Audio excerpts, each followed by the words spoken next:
by W.D. Edwards. As we travel through life, if we are fortunate, we discover what really matters.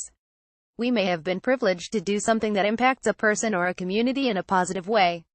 Perhaps our actions may have inspired another person or group of people to achieve a goal that they may not have otherwise thought possible.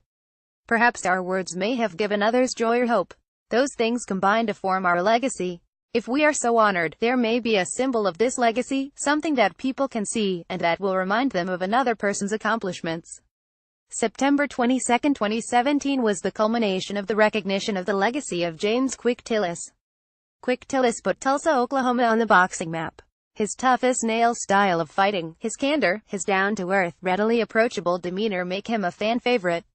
I could write about Quick's accomplishments, of which taking in his prime and 19 KOs Mike Tyson the distance for the first time, losing a decision, but setting a model of how he could be beaten. We could also reflect on the many other battles in the ring, or his appearance in the blockbuster movie, The Color Purple, his cowboy mystique, or his incredible wit. There is no shortage of stories or anecdotes of Quick Tillis. We could talk about his book, Thinkin' Big, but what strikes me more than anything with Quick and his beautiful wife Vanessa is the loyalty, the concern, the consideration that they have shown and continue to show to others. Their love and dedication, not just to the sport of boxing, but to every endeavor that they undertake, should be modeled. In this world that sometimes seems to be dominated by opportunistic or selfish people, it is truly refreshing to meet people who are unselfishly dedicated to making this world a better place for all, and it is a blessing for Bad Brad and I to call them family. We were honored to have Quick as our guest on the Bad Brad Berkwitt show a few days after the street renaming. It was indeed a pleasure. Quick was his usual jovial self, reminiscing of times past with Bad Brad.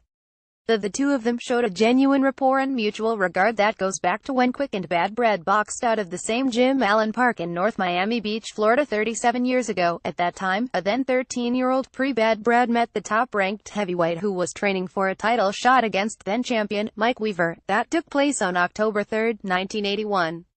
As I peered behind the lens, I saw and heard so much more than what was said. I saw a man who reminisced about his career, but I heard a life lesson.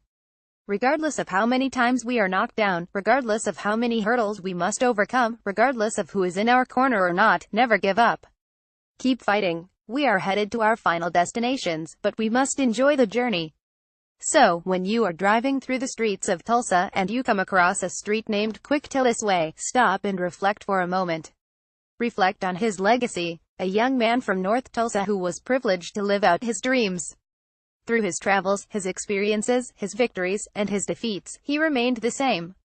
He attained success at the highest levels, yet he never forgot his roots.